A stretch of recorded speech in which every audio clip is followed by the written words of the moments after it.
Hello and good afternoon, everybody. Just waiting for my co-host, and I'll share my screen whilst we wait. Just bear with me.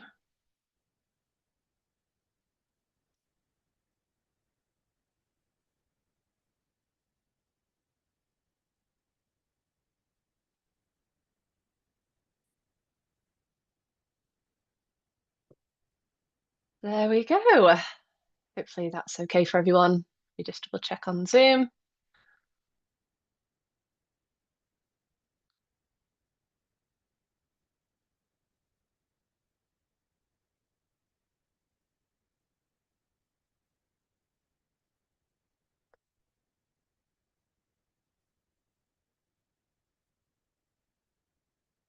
Okay, let's get started. I was starting to panic then, Drew. Thought, where has Drew gone?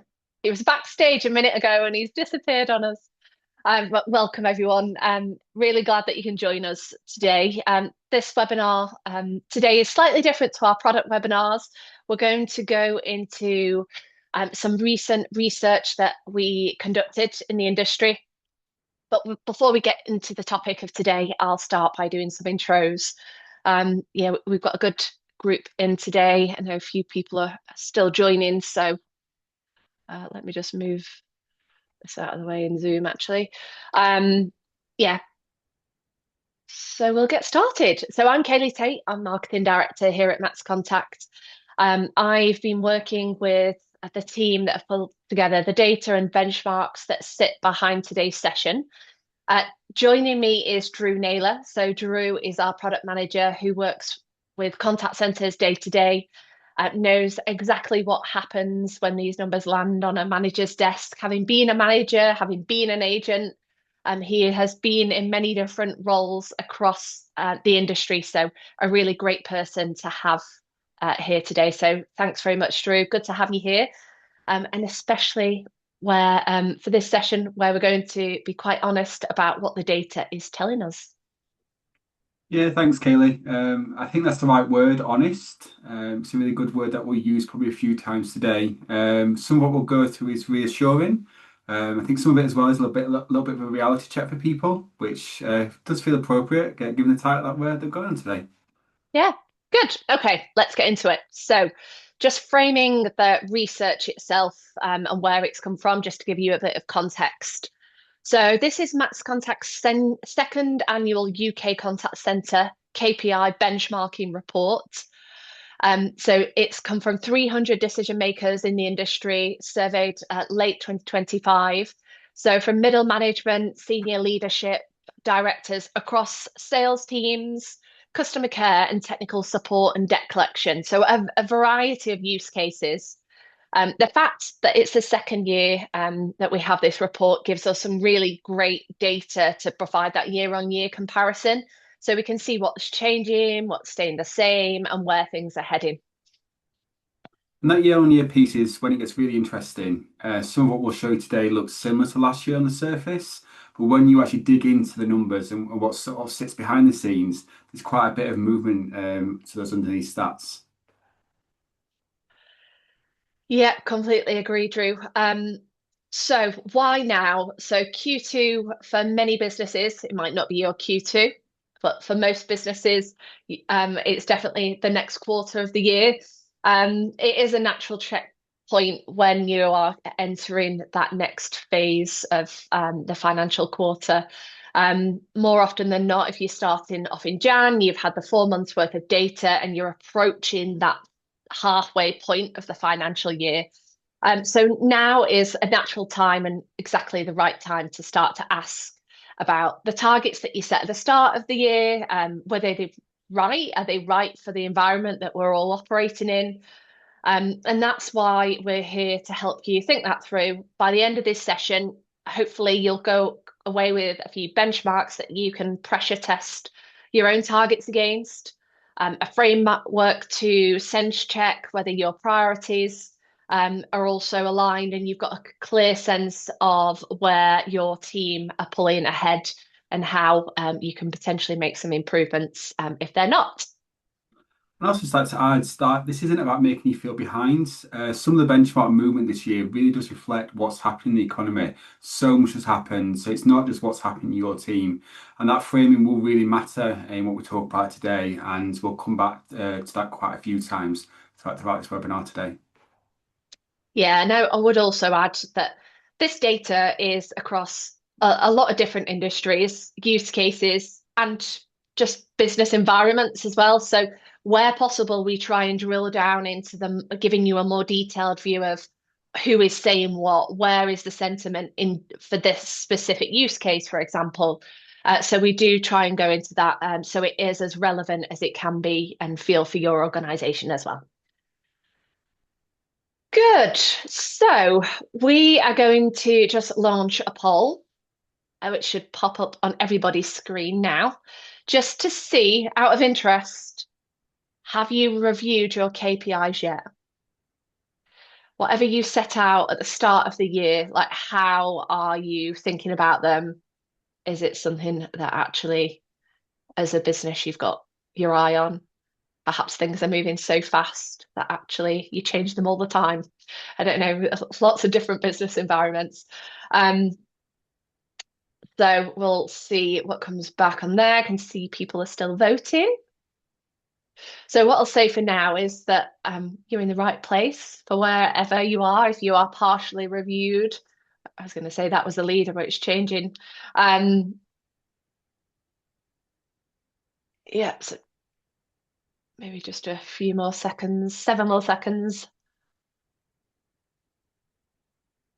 Good. Well, I think we've got a fairly even split across, yes, people who are on the ball of fully reviewed KPIs.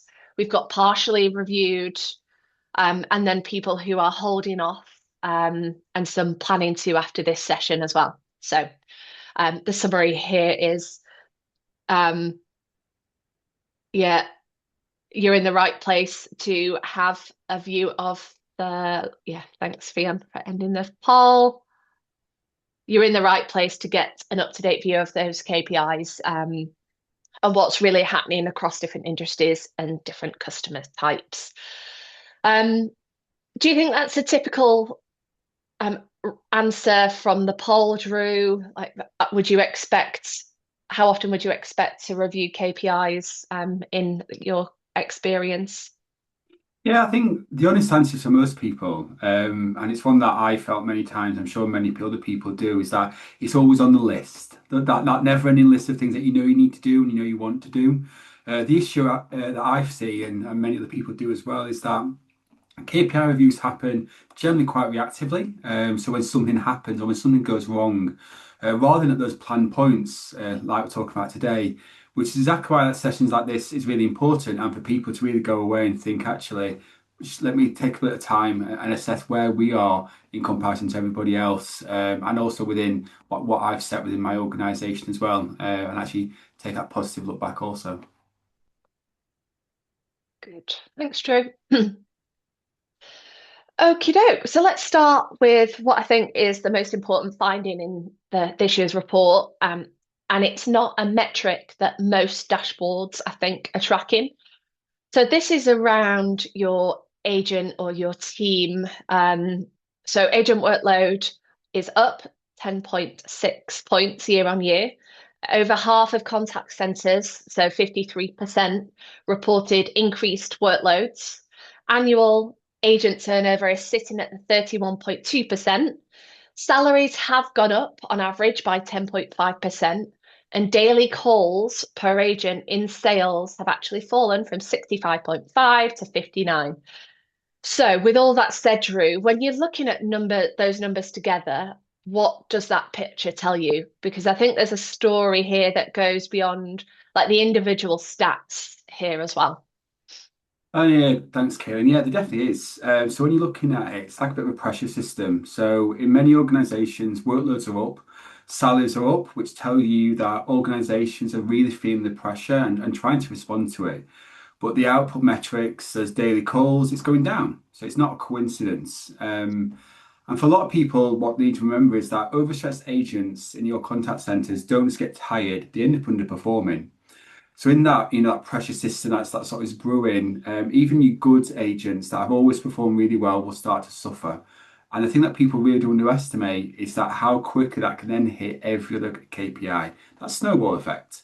So your staff are feeling sort of overstretched, your first call resolution starts dropping, your customer satisfaction rate drops, your conversion rate suffers. It's just a cascade failure across all of it. And it really has that massive knock-on effect. I think one of the things as well, like I say, from being in that industry for so long, is that for anyone that's managed a team right now, that it's not just a you problem. Every business in this sector right now really is feeling it. And the question isn't whether your agent's under pressure, it's whether you can see it clear enough to act upon it. And I think the other thing is that people think about is around when we talk about this is around AI and sort of how it's going to help with the workload picture as well. So a lot of companies to try and help with, those pressures that the staff are under, like that we've just mentioned, they try and choose AI to actually try and help alleviate that pressure for those staff. So remove some of those transactional, repetitive tasks, which is generally positive. People do see that as a really good thing. Many agents and call center reps don't want to be, doing those boring, repetitive tasks overall, and customers just want to be able to get an answer really quickly. But what is leaving actually is that agents are left with actually harder, more complex conversations. So they might be dealing with less, but actually what they're dealing with is really, difficult cases that to have those conversations with customers. So that gives you high cognitive loads, it's more emotionally demanding. So when we talk about workloads increasing, it's not just volume, it's that intensity as well. And that really does burn people out so much faster than ever than before.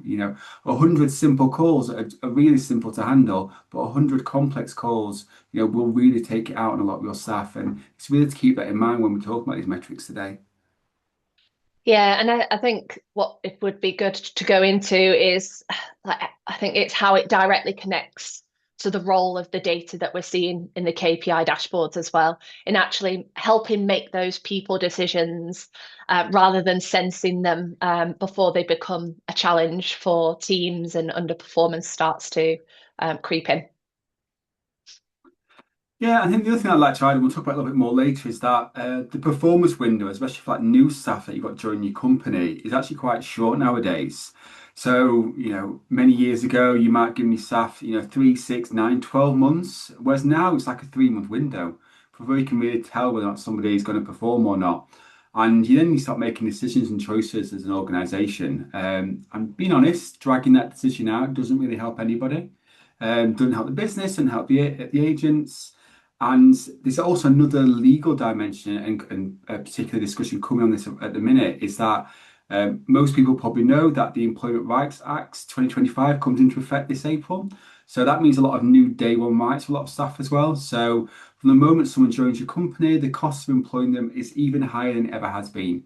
So you've got immediate statutory sick pay entitlement, immediate parental leave. And that's not a criticism of the legislation. No, it's great for a lot of those people that they're getting those protections, but it's about making sure you've got the right fit and the right thing by doing about you do by your employees.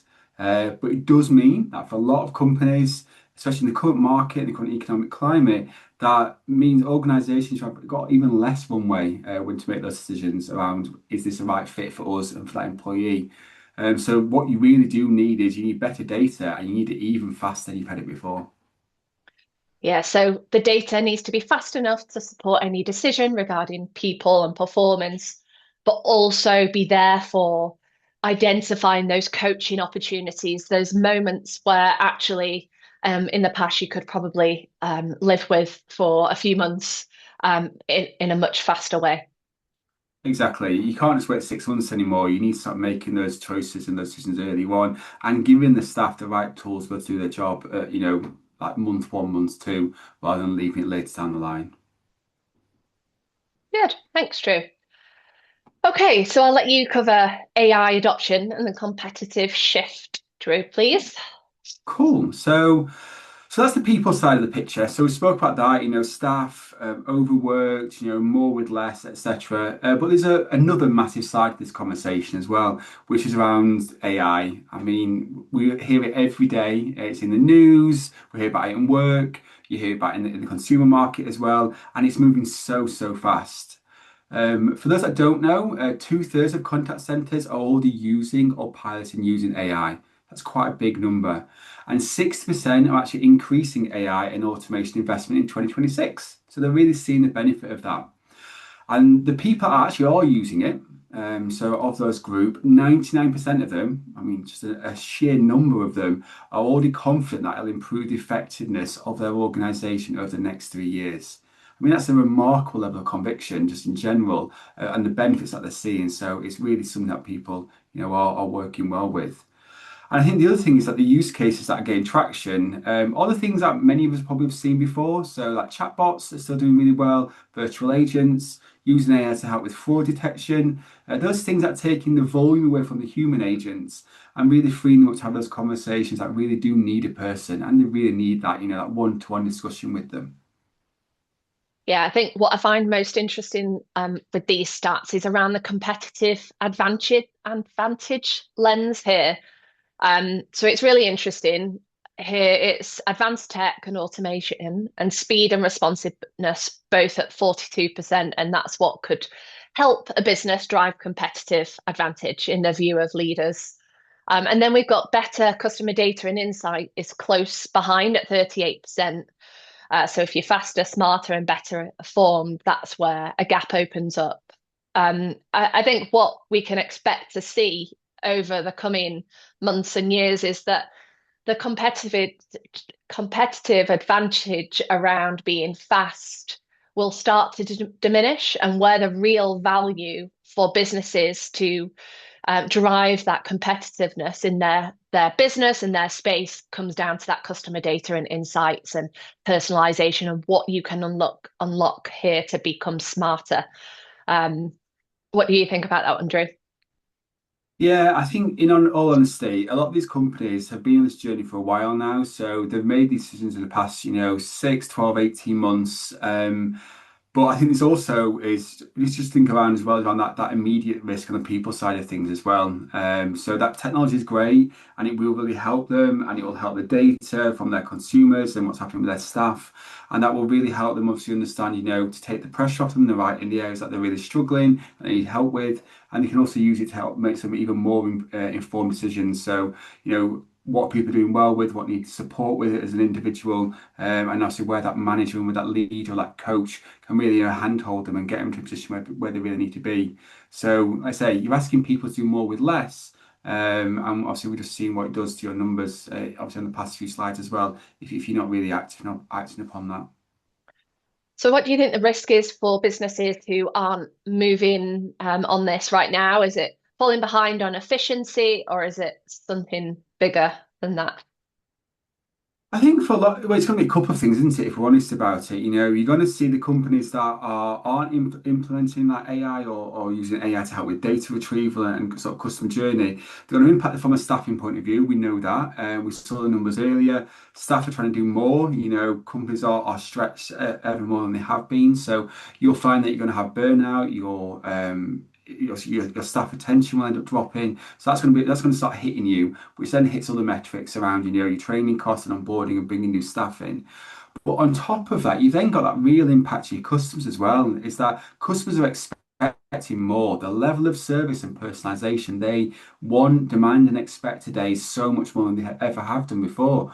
They want an agent when they get through to them to know so much about you. They want to know, what you rang up about last week and last month, and be able to really have that really human personal connection with you. You saw it many years ago with a number of, some of the larger banks where their focus was customer service, and they did that by, employing a lot of staff to be really personalised. Whereas now, actually, the way people can do it is use AI to bring that level of personalisation. Kaylee rings up today. We know why Kaylee rang up yesterday, and we can really use that in the art of the conversation I'm having with you right now. And I think if you don't start doing that, customers will do what they always do. They'll act with their feet, and they'll look for other providers instead. So especially in that B2C space, but also in that B2B space as well, people will start, say, acting and making choices in who they want to work with and what organisations sort of they want to put their business with as well. Yeah, I think it's a great point. And the barrier for many businesses now is much lower than it ever has been to be able to offer a world-class experience, deliver world-class sales results with a relatively small team. You don't have to have the resources of a huge bank that everyone knows for answering the phone very quickly um, to be able to do that. So I think that's the exciting thing for many businesses. It's obviously there's a lot of work that also, I'm not saying there's no barrier, there is work that still goes into achieving that as well.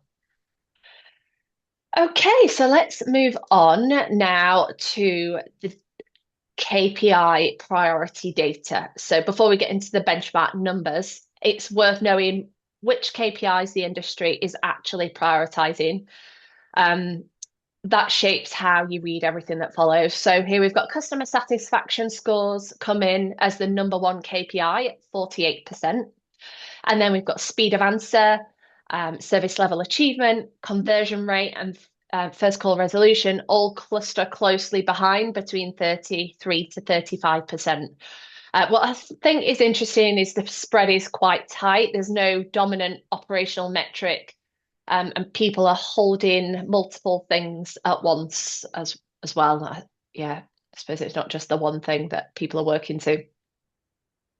Yeah, and I think that's really is the right instinct there for a lot of them. So the contact centers that are performing really well are optimizing for one thing. Sorry, the ones that aren't performing well, get the right way around, are the ones that are optimizing one thing at the expense of everything else. Whereas the ones that are performing well, they're holding customer experience and operational efficiency in the same lens, and they're holding them at sort of the same level, which is harder. But let's be honest, that's what best practice looks like nowadays. You have to hold all of them at the same level and hold them to the same standard, and that's how you will achieve and you'll do well. And your customer satisfaction scores will really still continue to soar. Like I say, if you don't, and you look at sort of a single entity, you will then sort of really start seeing a fluctuation in your numbers as an organization.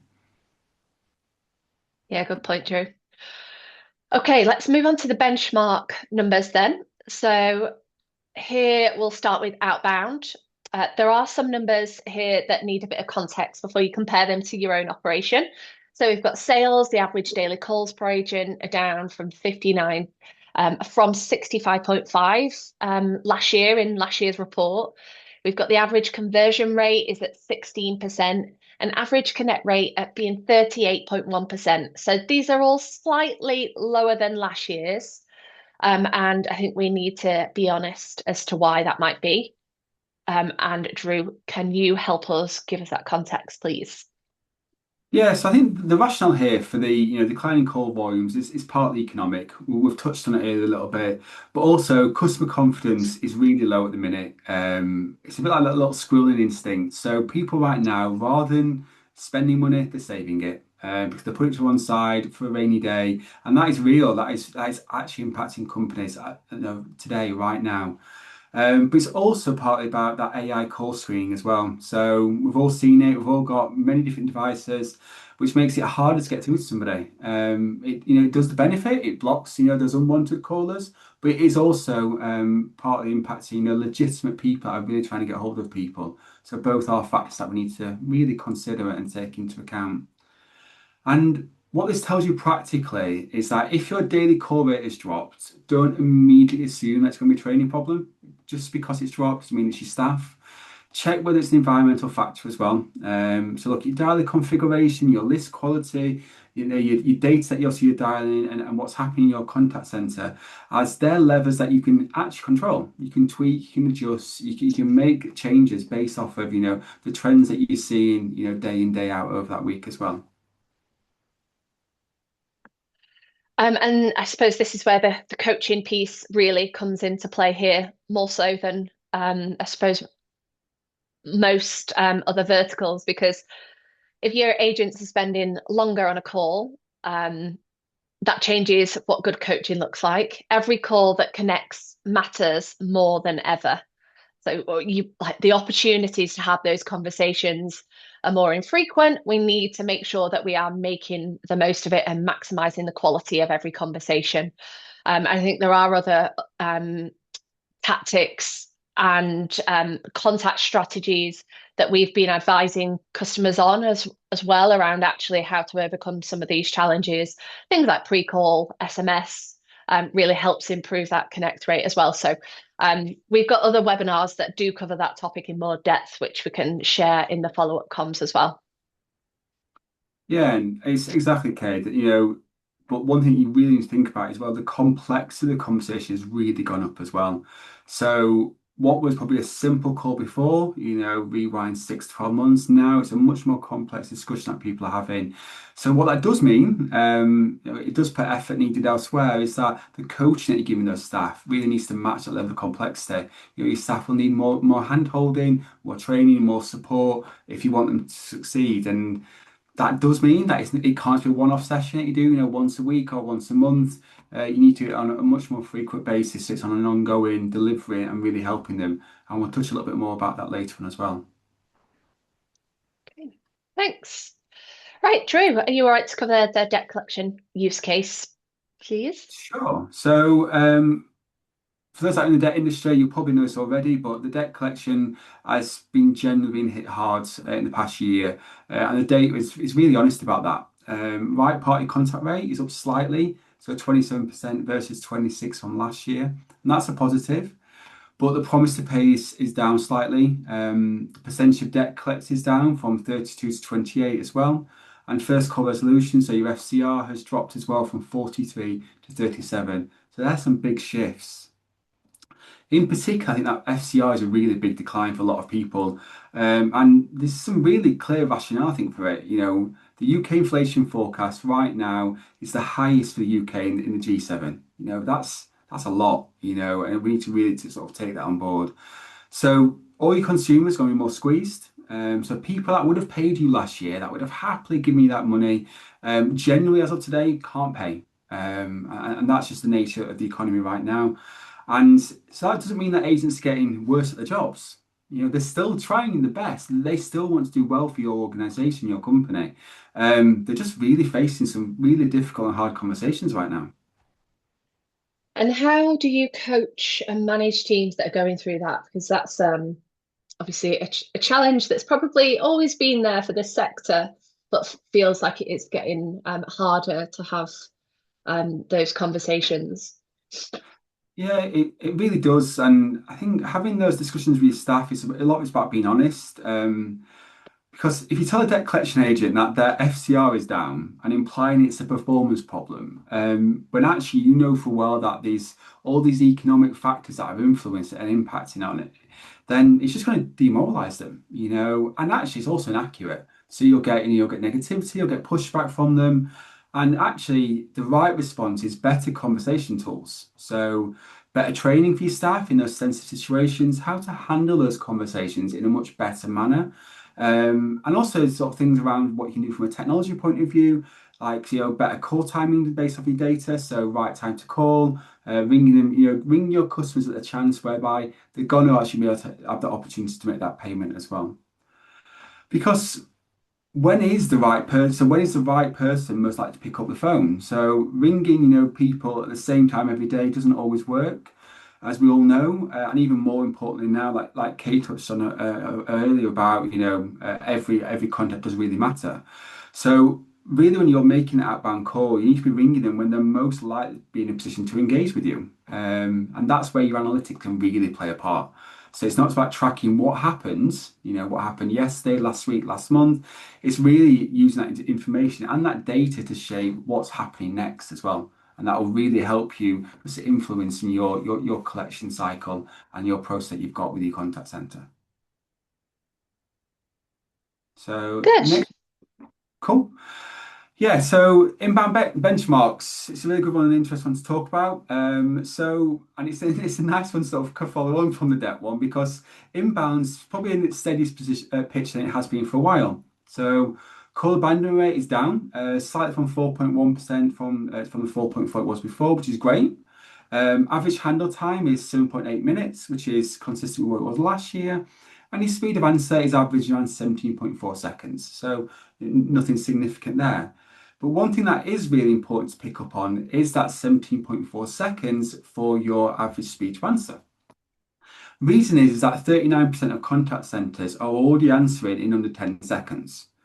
So the average is actually being dragged up by the centres that haven't solved that problem yet. They haven't figured out what is the best way to fix it for their organisation. And the solution isn't about adding more heads. We touched on it earlier. It's the cost that is too expensive. One of the key ways you can solve that and fix it is routing. So routing the right course to the right people, visibility, and also that real-time queue management as well. To make sure the calls are going to the right people at the right point to be able to handle them most effectively. Yeah, so this is one KPI where we wouldn't suggest going and aiming for average here. It's relatively simple and perhaps straightforward in your organization to aim for the best in class. It's more closable than ever before.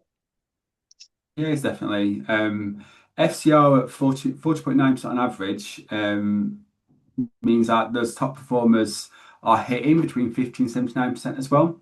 So that's not a different industry. That's the same sector with better processes and better tools. So the gap is closable, like you said.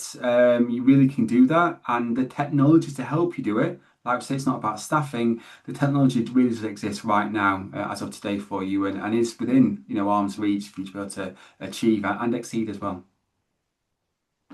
Thanks, Drew. You mentioned, Drew, earlier on around how we should look at KPIs and that the top performing businesses weren't just aiming for that one KPI. They were looking at multiple different ones together. So I wanted to pick up on that a little bit more. Around reading KPIs in isolation. Why is that so important? Yeah, I think it's a real good one, and we've all fallen foul to it in the past. You looked at a start on a board and on a slide deck or on a dashboard, and you think, oh, something's gone wrong, and you immediately jump to a conclusion. So, and that's like things like you go, oh, AHT gone down. Great, happy, means we'll be more efficient. So you immediately go to a positive solution and a positive end. But if you didn't look at that with FCR, like your first contact resolution, if that's gone down at the same time, well, what actually that is telling you is that your agents are closing calls, but they're not actually resolving the issues. So one metric on its own doesn't tell the full story. Because what that means is customer rings you back up, your costs go up because you transfer more calls, and your CSAT's now going down as well. So you've actually made things worse while actually looking at them and you think you're making them better. So read the KPIs in pairs and a few good examples around those pairs. There's loads of them, and you'll all know about them, and you'll have seen them in your contact centres. But a few good ones are AHT and FCR. So we said that piece around, your average handle time. If that's going down and your FCR is staying the same or going up, then that's a great indicator. Conversion rate and call success ratio. So if they're, again, conversion rate's going up and your core success is it going up or staying the same, again, that's great. But if they're not, you need to look at both metrics. Your speed of answer and your abandonment rate, again, look at those two. CSAT and repeated contact rate as well, the good ones to look at together. And because the real honest answer is not one singular number that exists will tell you the full story on its own. And you can tell that with any KPI you're using in your organization. Never take one on its own. Really apply at least another one with it. That will really tell you, the opposing factor if that KPI wasn't going successfully. Great, thanks, Drew. And that principle should run through a lot of what we're about to cover in the next section as well. So let's get into the next section. So industry averages. So the things we can say clearly here, easy for me to say, I'd like to reinforce is that the industry average is a reference point, not necessarily a target. So average is not good. It's average is almost the warning or amber that look, these things could be better, and actually you could potentially close the gap with the best in class. So your benchmark should be shaped by four things: the sector that you're in, your customer base, the complexity of your product and service, and the size of your operations can have a factor as well. So a 10 seat or a 10 user organization versus a 500 agent manned operation should not be measuring themselves perhaps against some of the same numbers. I think critically, never benchmark across the different functions. So sales versus debt collection are very different disciplines, like we spoke about. There's different pressures. that will have different impact on the outcomes that those teams are trying to drive. So holding the same targets uh, will really set up teams to fail. I think what would be useful here is getting a copy of the benchmark report and starting to split out those KPIs in more depth across your specific use case first. And then there are some industry lenses on the data as well, which you can start to look at. But I think our recommendation here would really lean into the use cases. What are you trying to get? What outcome are you driving when you are speaking to customers? I think it's also worth, Kate, saying obviously that distribution point is worth emphasising too as well. So the conversion rate average, so the mean is 16%, but just under 30% of centres are actually achieving between 20 and 29%. So where you sit relative to that band, not just relative to the mean, it's a really good question to ask yourselves. And that's a really good question you need to go try and get the answer to as well. Good. So now we've talked a lot about the KPIs on a dashboard. And the operational metrics throughout the session so far. But I think there's a set of KPIs that most dashboards today aren't showing. And they perhaps are the most important ones right now. We started this webinar talking about people. So, Drew, I'd like to get your view on this. We know agent workloads are up significantly. We know turnover is at 31%. That has been pretty static year on year from an agent turnover perspective. Um, but we know that overstretched team members affect other metrics on your dashboard. But how do you actually act on that? How do you see that that is happening? I think the honest answer to start with is it starts by accepting that metrics that are about your people are also metrics that are important to your organization, and they should be. So things like agent satisfaction, your coaching quality, their performance trajectory, these are measurable metrics that you can really use as a company as well and apply that operational lens to. And they should be on your dashboard with your operational numbers as well at the exact same time because they're just as important. The thing about agent performance is that the window right now to understand if somebody's going to perform or is going to meet that trajectory is obviously shorter than it has been before. So in practice, you should be able to tell, and most leaders can, that within 3 months, whether a new agent is going to get there, or they're actually going to get to the point where you need them to be. And here's some honest truth, unfortunately, right now. It's better for everyone, you and your agents, and for the rest of your organization, if you make that call faster and sooner rather than just dragging it out. And I know 3 months sounds a bit harsh, let's be honest. But what that really means to you is just don't let someone underperform for 6 months when the data is telling you month one, month two, month three, that just not going to hit there, not going to get there. You know, their trajectory is not on that route to success. And like we touched on earlier with the change in the employment rights like this year, it's more important than ever. You know, those day one rights are now in effect. So, like I said, just do the right thing by your employees, but also by your organisation as well. Because, like I say, if you make the wrong choices, you make the wrong decisions, it's going to cost you more money. But also, the cost of hiring, is obviously even higher than it was before because of the overall day one rights you've now got. So, you really do need to know sooner rather than later. And unfortunately, it's not harsh. It's fair to get everyone involved in that conversation. I think the other thing, just to touch on really briefly, is that technology is really, really helpful right now with people, not just AI, all the automation and the tools that you've got. And one great one is conversation analytics. So what that can actually really help you understand is, are your staff going to perform and are they doing the right thing and will they get where they need to be? So that's not just looking at someone who's going to hit their call target. Conversation analytics can be used to listen to your calls and understand, are they handling the conversation the right way? Or are they actually going to get where they need to get to? Because if they're displaying the right behaviours on their calls, and their metrics are slowly creeping up, what you can then do is understand that, they are on that path to success. But if they're not, if their metrics aren't doing great, if their overall conversations aren't where they need to be, and you've done all the relevant coaching and everything else, and you followed the right processes, you can probably answer the question for yourself and understand, are they going to get there? And the answer it may not be yes and may not be and may be actual no. Yeah, and I think with this one, when it comes to people, definitely it's about how technology can help you use your time or your leaders' time across your operation more effectively. So you can pinpoint where actually someone might need more help or where coaching sessions really do need to be ramped up in certain areas or topics. I think that is the beauty of technology now, and the value that it brings to teams, and it allows you then to spend more time coaching. So I think the picture that you've spoken about there, Drew, is really around combining those harder metrics that you typically see on an operational dashboard with qualitative data, usage analytics that help surface what numbers alone can't surface, to help make up faster, more informed decisions and support your people, whether that's coaching or to have better informed conversations with them as well. 100%. The technology's there to do all of that. It's with, like Kate said earlier, it's within your grasp, to be able to do it.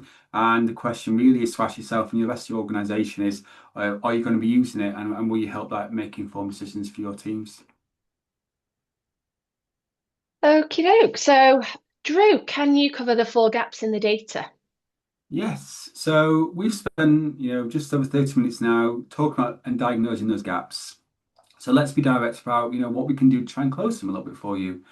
So the first one is smarter dialing and automation. So if your connect rate is below 40% or your daily call rates are falling, the answer isn't going to be more agents, it's smarter dialing modes. So predictive for high volume campaigns, preview for sensitive debt collection. Second thing you can think around is better call routes and visibility. So if you're averaging, like 17.4% seconds to answer, and 40% of the sector is already under that 10-second sort of line, this is solvable for you as a company. So real-time queue management and intelligent routing, can be easily implemented in many organizations with the right technology, with no change in your headcount. Same number of staff, you can deliver a better result for your customers and improve those other, qualitative metrics as well. Third one to think about is around AI assisted workflows. So if 53% of your agents have increased in your workloads, free up those people, so they obviously from those routine, monotonous tasks that I mentioned earlier, and let AI handle the admin for them. So that can handle, the wrap up, the note taking, some of that ID&V for them as well. So agents can really focus on the conversations that actually need a human, need that human input. And the last one, just to touch on, is around conversation analytics. We mentioned a little bit earlier, but this is the one that sits across all of the others. It surfaces what the numbers really will miss. It supports coaching, not just as a one-off, but it's on about the ongoing thread that we've talked about, throughout today. The ongoing help, over and over again, repeating the same messaging and helping train your staff and improve them. It helps make you make faster, better decisions about agents' performance, and it directly addresses that FCR gap for your organization as well. Because what it can do is what it would take an army of people to do is actually hear what's happening on calls and not just count them up on a dashboard screen.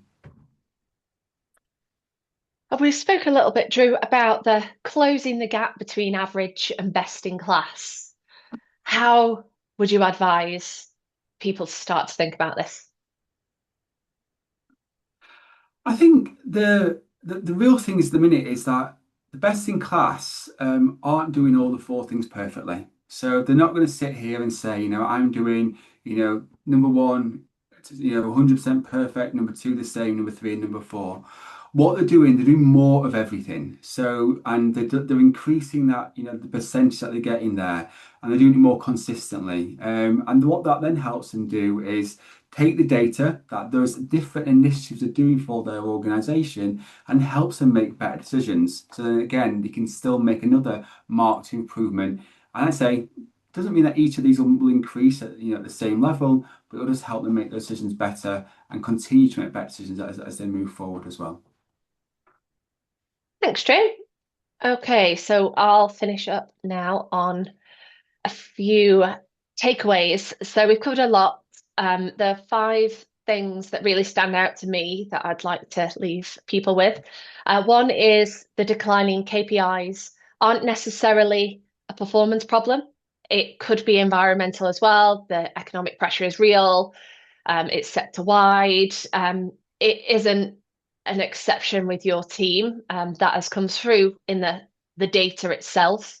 And understanding the changes um, that you have with conversations with your team, it that changes how we talk about this challenge and what the different solutions are to help try and combat it.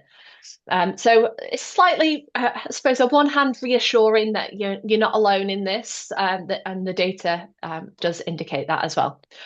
So the second one here is two. So your people are your biggest KPI risk. Everything that they do flows from their level of coaching, the education that they're getting from you as an organization, and whether you're able to set them up to succeed, and the level of intensity and effort that you can put behind that.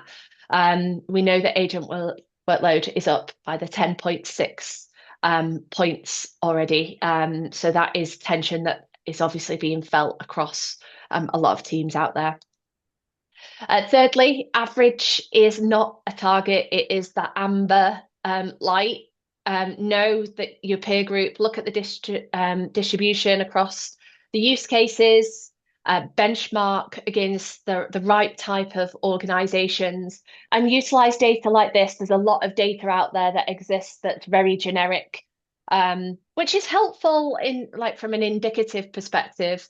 But if then you're using that to benchmark your KPIs against, that could lead you down a very difficult path where you're having to consistently reevaluate and rebudget your targets for your team. Fourthly, on here, we've always got reading the KPIs in pairs and never in isolation. So AHT versus FCR, connect rate, and conversion rate. The story is in the relationship between the numbers themselves. So I think if it is happening in your operations, it's reviewing how you can do that and make sure that you are having the lens of the two different data points at the very least. And often where you have got the data points, overlaying qualitative insights really helps as well. Data can tell a compelling story. We often find having the why and the voice of the customer, the voice of your team behind it would really help give you a view of, okay, what's happening here? Like, how are things going? And then lastly, here, the gap between average and best in class is closable. The barrier to doing it is lower than ever before. Technology does help. The right advice does as well. So the teams that are pulling ahead and doing it now are probably using those technologies. We speak to a lot of customers who are going through changes and looking to achieve these results as well. So it's not about a big transformation effort. It can often be small things, like Drew said, consistency. It's about making those better decisions faster with better data and insights. And that is available to everyone who is making calls, you're recording them, you're able to get those insights from across your team, even if you aren't using a platform like MaxContact. There are ways to do it. It's just much more manual and intensive. So we'd always advocate for using technology to support. So thank you very much for your time. I'm going to go to some questions. Before I do, we have got an event coming up in Manchester on Wednesday, the 13th of May. It is open to all our customers and anyone from the industry who is interested in learning. We hold these every quarter. It's face to face. We call it after works. There's a few drinks and nibbles, but most importantly, some really great speakers. The theme for this after work is around AI and a recent study that we've done with 1,000 UK consumers. So we delve into their recent experiences with teams like yours across lots of different verticals as well, and also their experience and perception of AI and how they are finding it from a consumer side of things. So some really important considerations. And we've got some great speakers talking about what will the future of work will be, and also how you can personally become more effective using AI, not just within the tooling within your organization. So if you'd like to sign up to that, we have got some spaces left, and we'll include that in the follow-up email along with the resources that we've spoken about today. So I'm going to just stop sharing my screen and get to the Q&A panel. We are over time actually, but we'll squeeze a couple of them in. Just bear with me.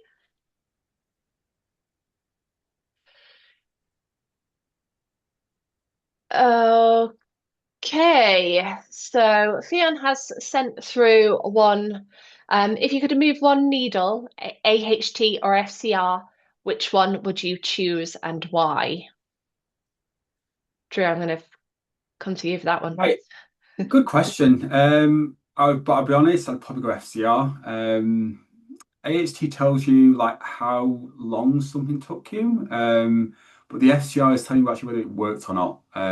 So I say AHT is a good one, but FCR is probably your main one. If you resolve that issue properly, so actually gets the root cause of it and you improve it, AHT will sort itself out. So I think it's focus on your FCR and your AHT will take care of itself. Because then you're not handling that repeat contact over and over again in escalation. So yeah, that's the one I'd go for. Okie doke. Bear with me one second. I'll just go to the Q&A panel. That one came through to Fion. Um, what do you think is the single biggest thing separating the teams that are pulling ahead, that are in the front runners of those lists, I suppose? Drew, I'll come to you first on that as well. Yeah, I think we mentioned it a few times actually on the session today is stop chasing either singular metrics or every metric at the same time.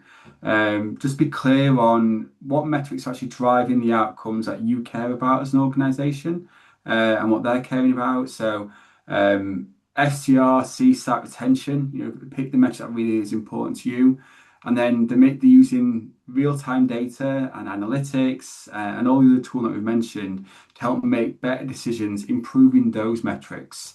The ones that are stuck are, being honest, they're probably still running on feelings, gut feelings, so small sampling, or lagging indicators instead. So yeah, I'd stick with those ones. Okay, good. Thank you, Drew. And then we have got if your contact center team don't have access to conversation analytics, what ways could you go about getting this sort of insight, Drew, in your experience? Well, it's an interesting one because for many years you would just get more staff into more calls, which with the current obviously climate at the minute, it's not feasible to employ more people. So being honest, what I would probably do is it's probably the wrong answer to the question maybe, but I would get conversation analytics. I would try it because I think a lot of people actually, if you can implement a tool like that, you very quickly will see your return on investment. You'll know if your staff are performing well. It will help you more than you realize, I think, in regards to those other metrics. New starters, you'll help perform, improve them. It pays for itself so quickly. 'Cause I think the only other option I'd say is to do more. And I think doing more in the current economic climate is just something that many companies really can't afford to do at the minute. So yeah, I think tech will help unlock and help make and help enable you to make better decisions. So that's the route I'd go down and just try it. Many companies that you try them for 3 months, and it'll give you an indicator if it's going to work for you and if it will pay on that investment. Yeah, and I think just one for me to add to that, I suppose there's lots of technology tools out there that can support getting that insight, as Drew said, in a much quicker and easier way. And I think that what's the most important part is what you do with it and how does that change behavior? So having that robust coaching approach, um, and it doesn't have to be super intensive. It just you need to think about the effectiveness of how you know your team better than anyone, or your team leaders know your team, like what actually does have an impact on their behavior. Seeing the dashboard might not, but like running through different scenarios, and I'm sure you've done lots of creative different coaching moments, Drew, in your time. I think that for me is the biggest thing out of the back of this. You can have all the technology in the world. It's how best you use it to drive that change. No, 100%. Good. Cool. Well, thank you very much. We are 10 minutes over, so we'll leave it there. So thank you very much, everyone, for your questions and engagement. So a big thank you to Fion behind the scenes and Drew, who did a great job on telling us about the industry and the benchmark KPIs. So if you would like to register for our event where we're going through the voice of the consumer, then please do so in the follow-up email and we'll send everything out afterwards. Thank you very much. And we'll end the webinar.